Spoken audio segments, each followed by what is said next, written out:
Sugod karong adlaw na epektibo ang kamanduan nga naglatid og dugang mga palisiya sa public transportation taliwa sa nagsakang mga kaso sa COVID-19.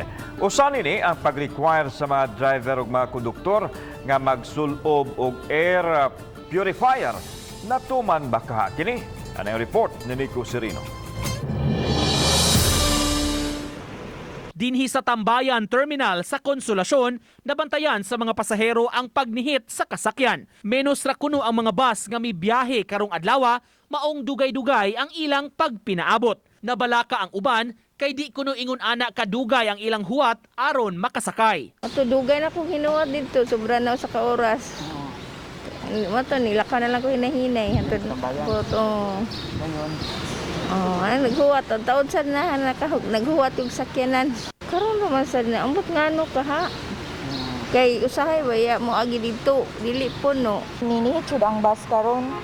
Lahi ra sa mga previous days ba nga mag-atang ka, normal naman na nga mag-atang dres terminal pero dali ra jud ka makasakay. Karon kay pila na kani nga bus na abot na wala pa jud. Sa nakakadugay ka paabot man? Mga 1 hour na jud siya, sir.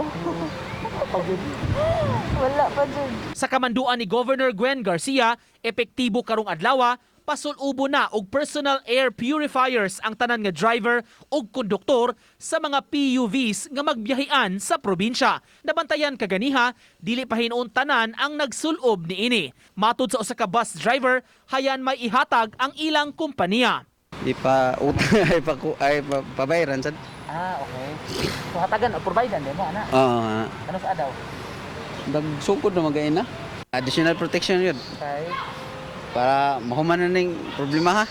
Kay wala man sa ibiyahe kung wala po na to. Kining driver sa traditional jeepney, nag-order na sab online og air purifier, nagpaabot lang sa delivery niini. Mutuman man sa lagda, apan aminado siya, bukat-bukat sab kini nga gastuhan, labi na nga menos ang ilang pasahero karon. Yung ano lang kay mo may protocol mo drive. Pero isa bukat. Bukat ra ko sir eh. Mahal man 800. Menos sa pasahero ron. Tungod aning MSQ.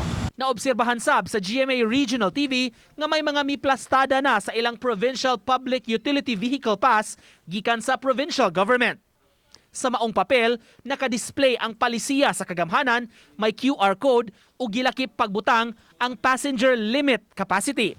16 ang kapasidad sa pasahero sa modern jeepneys, samtang tag 23 sa mga non-air-conditioned buses nga nagbiyahean. Uban ni Godfrey Relien, Nico Sereno, Balitang Bisdak.